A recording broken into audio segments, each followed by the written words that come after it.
I think it's good to be aware of all the possibilities. I used to tell people that when I was teaching Taekwondo, like people that would compete, if they were really, really nervous, I'd be like, the really smart people are really nervous because you're aware of all the possibilities, of everything that can go wrong. The people that aren't worried about it at all, they're usually dumb. There's also an issue with momentum. You're not used to doing it. It's not a part of your life. It's not something that you're accustomed to, pushing yourself. There's been many days where I didn't want to work out. I just didn't feel like I had the energy, and I just forced myself. And I think there's very few people out there that know how to force themselves. That's a learned, that's a learned skill. It's that kind of discipline and focus. You have to have like real rigid requirements of yourself where you don't allow yourself to back out of things and you don't allow yourself to slack off. And I don't think people put those kind of requirements on themselves as if it's it is a daily principle of life, like what you must get done. You know, you must brush your teeth, you must exercise for 45 minutes. And if you did that, I think you'd be healthier and happier, and your body would perform more smoothly. And if you require your body to do things like that, I think it rises to the occasion.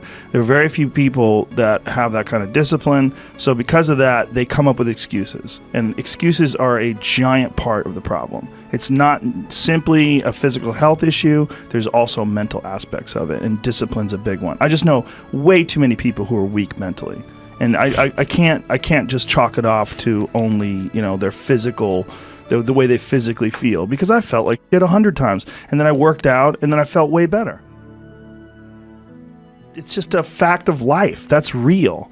People don't know how to do that. And it's not. And if you're used to doing this, get in your car, sit down, drive to the office, sit down, go to the lunch, sit down, you know, go to the board meeting, sit down. Get in your car on the way home, sit down. Get home in front of the TV, sit down.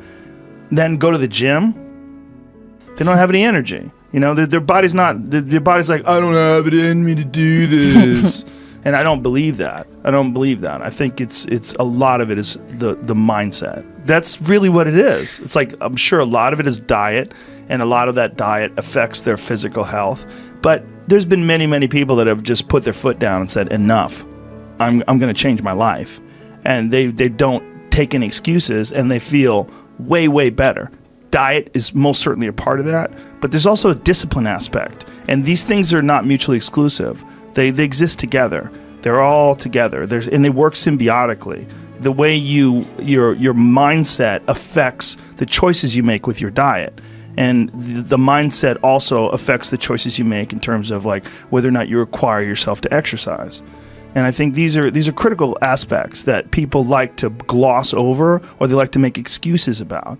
And they get very angry if you don't accept those excuses. And that's a sign that they're trying to enforce this standard and this idea and push it on you and give themselves an excuse. And it's one of the reasons why they get angry.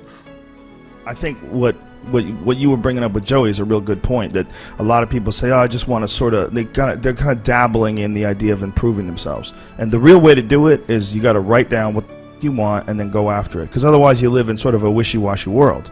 You know, if you decide I'm going to get down to bang, I'm going to do this, I'm going to run a marathon in less than 5 hours, I'm going to, you know, whatever the fuck it is, you got to write that down and go for it. What I tell people is the best advice that I've ever heard, it's the best advice I ever came up with, is that live your life like you're the hero in your movie. And right now is when the fucking movie starts and your life is a bag disaster, like every fucking Arnold Schwarzenegger movie where he wakes up and makes a blender full of pizza and ice cream, and that's what you know what I mean? Yeah. Those guys where they're like on the brink, they put the gun in their mouth and they put it down because they see a photo of their daughter.